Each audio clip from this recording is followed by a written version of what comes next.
Well, it's a grey overcast day.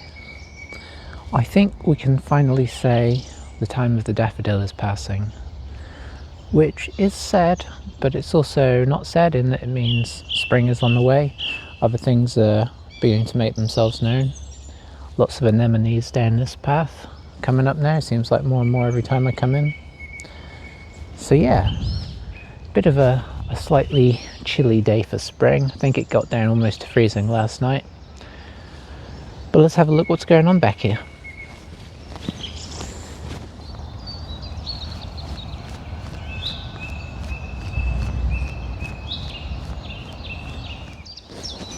Perhaps as it's a rather dreary day, it's a good day to chat about something that has been playing on my mind a bit recently, especially with setting up the channel. And that is the trickiness of being an unsuccessful creative.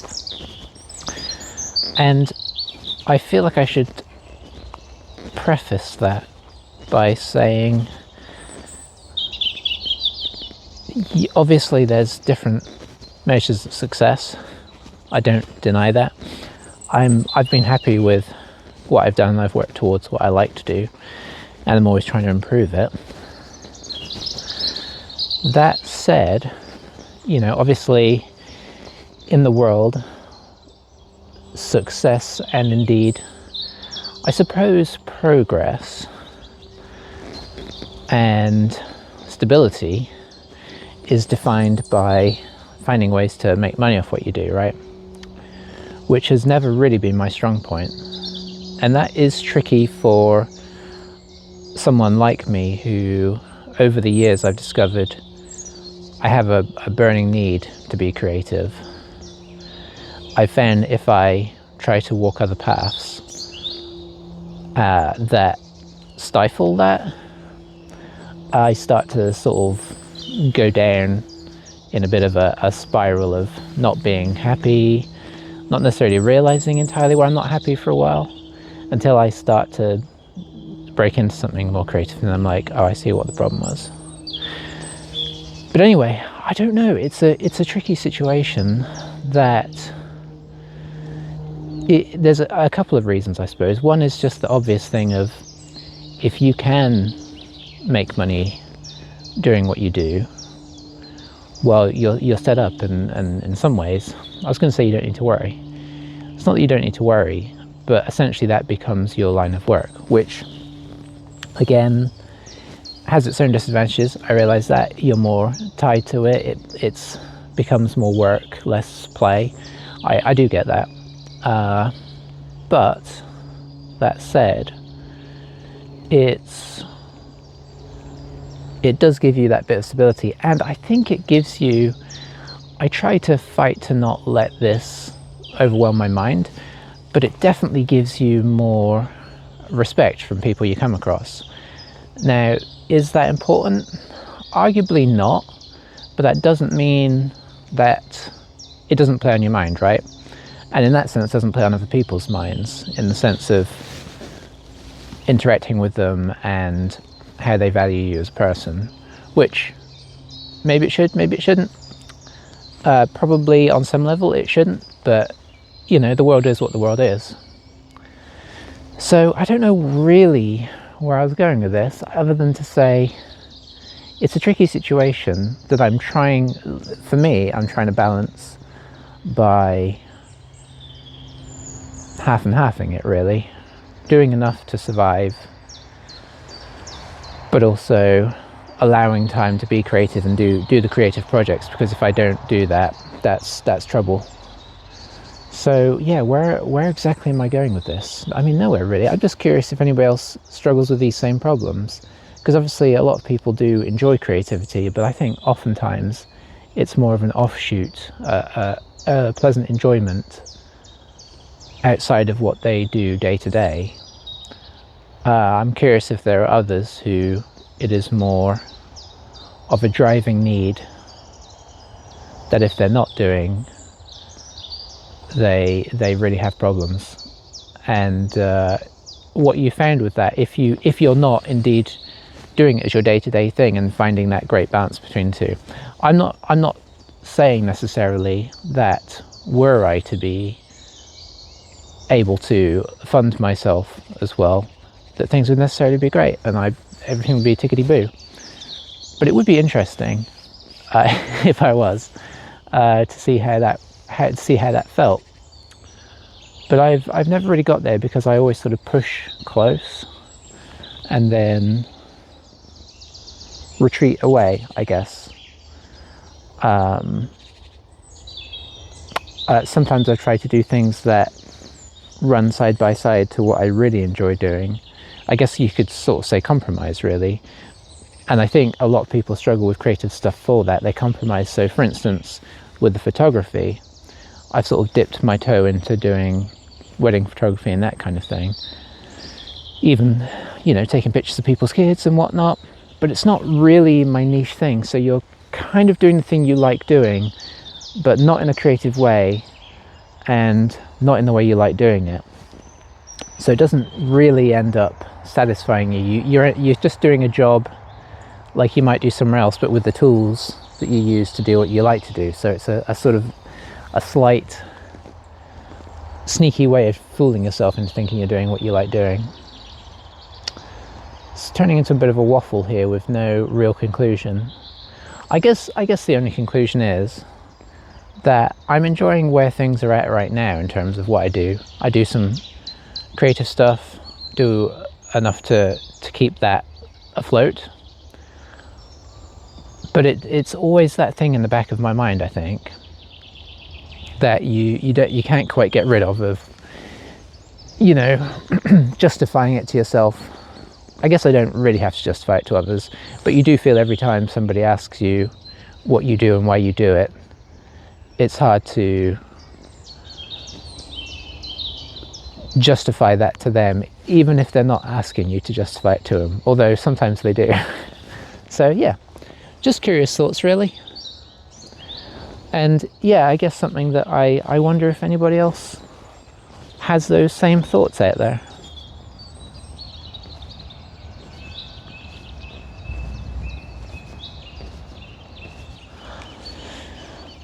Well, my apologies if that seemed like a lot of self-indulgent waffling. Arguably it was. Anyway, mostly now what we're going to have is some nature. I've just wandered off the path I've been, maybe you could tell. If you've really been watching, maybe you knew where I was. But I was just following the verge round in Liftholt, and I've just come off the verge and I'm looking back towards the main path. Arguably, you can't see it, but it's over there in those deeper woods. There's just a little animal track running over here. I keep calling them animal tracks. I don't really know if they are or if people have done this, but if they have, if it's people related, I'm sort of surprised that people are just wandering in these random patterns. I really would love to get a trail cam and set it up on some of these what feel like animal trails and see if things are genuinely wandering down them in the middle of the night and such. I just don't know.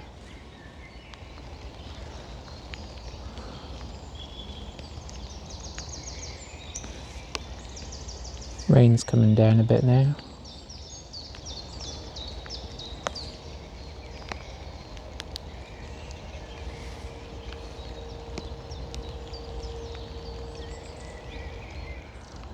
Okay, handheld for this bit, I apologise. We're just at the top of the verge, and this is where you turn to go into the pine trees and back to the clearings.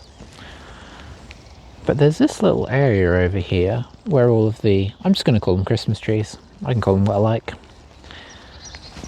And I was just taking a little look over here because I've not been over here. And I found this, which I can't help. Well, I mean, not just this, but you can see there's another one there. Are these not hoof prints?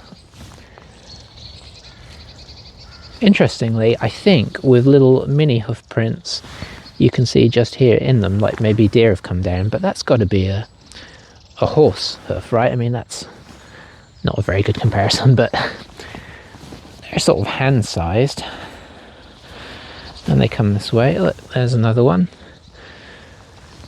But what's throwing me off is there's not really any kind of path over here. It just seems to head towards this, oh sorry, fingers, head towards this tree. Well, I guess there's a few trees over here,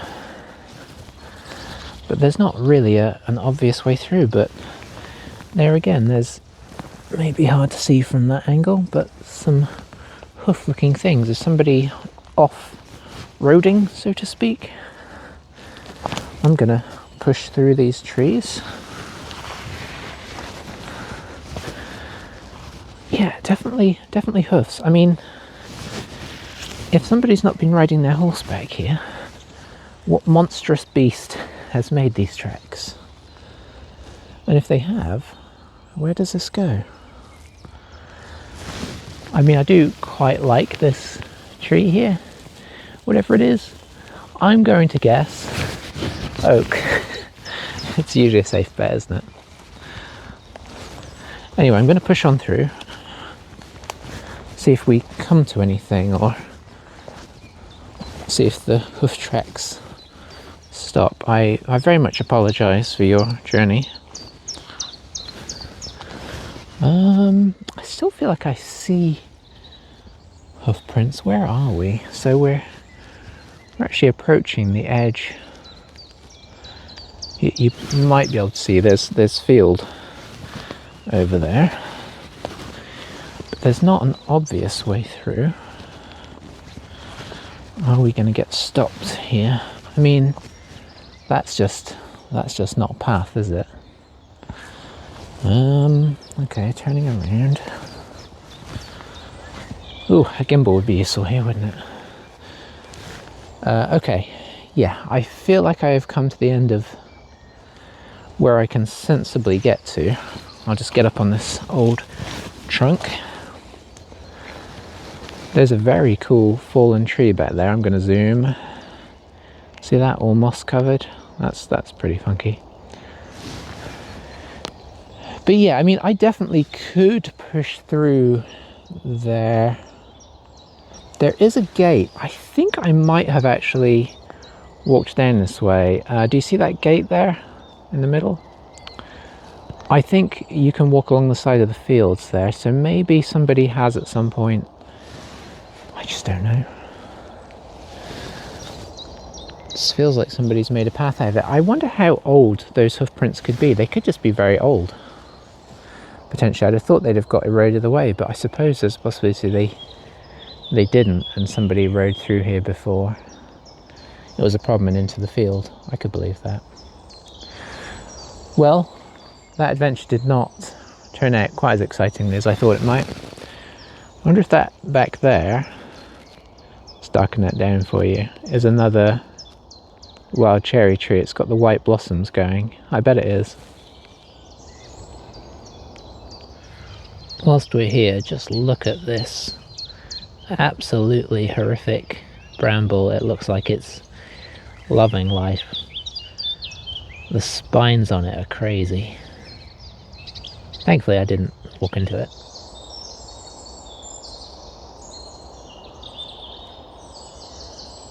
Okay, we're going to try and cover another bird song now, if he'll do it again. There's a wood pigeon up here somewhere, and they have a very distinctive song. As my dad likes to call it, it sounds like they're saying a little bit, I am a pigeon, I am a pigeon. Oh, there's some jays, that's not what I'm looking for.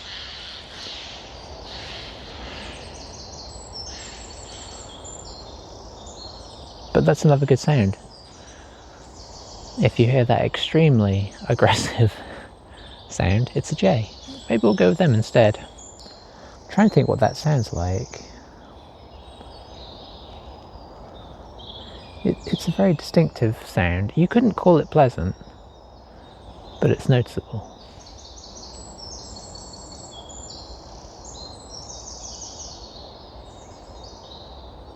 Also in other news, somebody's dog's over here. I don't know if they're coming this way, in which case we may shut down the video. But they're keeping an eye on me.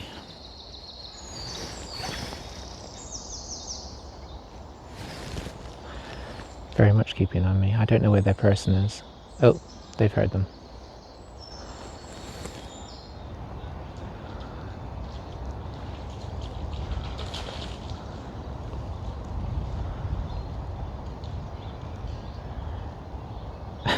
He's having a great time.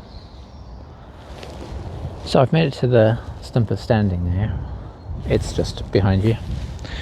And I realised, awkwardly, maybe this is a good time to talk about setting up the Patreon. I've set one up, but I think I've mentioned it maybe in one video, very briefly. But I have set up a Patreon, which I guess is a way that people can go and support somebody whose stuff that they're creating they like more directly than having to subscribe to a channel or that kind of thing. I will drop a link to it in the description just in case you do want to contribute, because I think if I was able to get a few people supporting, I would be able to then start upgrading some of the stuff. There's so many things I would like to upgrade to do a better job with these. I'm happy with our audio setup, but there's various video related things. A gimbal would be amazing. A longer lens for the camera would be amazing. The trail cam to get some night footage of what's happening when I'm not here, and day footage, I suppose. But anyway, yeah, I feel I almost the problem I have is that, and maybe this has been my problem in general with this whole situation, is that I struggle to want to maybe sort of value myself in that way and say, hey, give me money. I mean, that sounds terrible, but you know what I mean. Like, I've never been good at valuing what I do myself, and so I always feel a bit embarrassed asking other people to value it, if that makes sense. Anyway, it's there. I'll pop a link up. It's a great, I know a lot of people use it. It's a great site. I'll make sure it's all up and running properly, and check it out if you want to. Anyway, now that horrible bit is out of the way. I probably should mention it every time, but we'll see how we go. I'm just gonna enjoy standing here. It's quite, you can maybe tell, maybe the mic's picking up a little bit. It's a bit breezy today, almost stormy. I don't think it's actually supposed to rain again, even though I could very well imagine it. It's one of the things I really do love. I mean, it's terrible when you're trying to do something specific, like a photo shoot, where it just keeps raining randomly, but it's one of the things I love about England, that the weather just changes like that. Couldn't believe how fast it was changing the other day when we did the photo shoot. And it's just, you look up one moment, it's blue skies, you think, oh, I'm safe, I'll take my jacket off, and then 3 minutes later a storm has rolled in. Oh, something was checking us out. I think probably a great tit. I know they're back here, might be in a blue tit. But yeah, I do love that changing nature of the weather here. It really just, I like the fact that it doesn't just set in and stay. Admittedly, there's periods of that, but on the whole, you never quite know what's coming.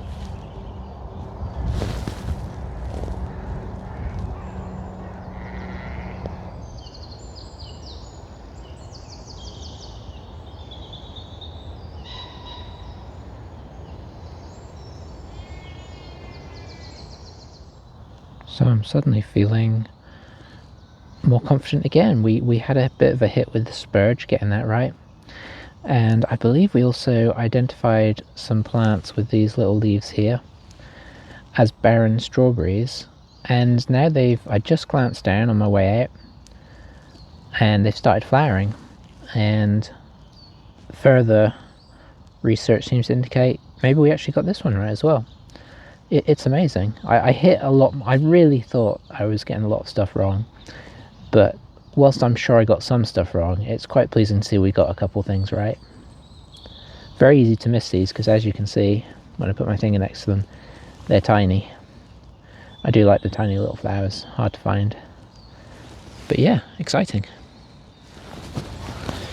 Well, one last thing before we sign off for the week. I was just walking back up, and just in case the blooms disappear and I never get back round to it, right over here, I don't know if you can see faintly on the side, are these white blossoms in the hedgerow. And they are a shrub called blackthorn. Let's get you a little bit closer. Come on, zoom in for me. There we go. Blackthorn, they have these nice white flowers which really light up the hedgerow, but then maybe you can see they're quite sort of spiky as well. It's actually pretty hard to see, but they're quite spiky. In the autumn they pop off all these blueberry looking berries that are sloe berries, from which you make sloe gin, which I mean, I don't drink, so I have no interest, but maybe it's nice. I have no idea. But both the flowers in the spring with their whiteness and the berries in the autumn with their bright blueness, I say bright blue, they just stand out, make it a very cool bush. And blackthorn is just a great name, isn't it?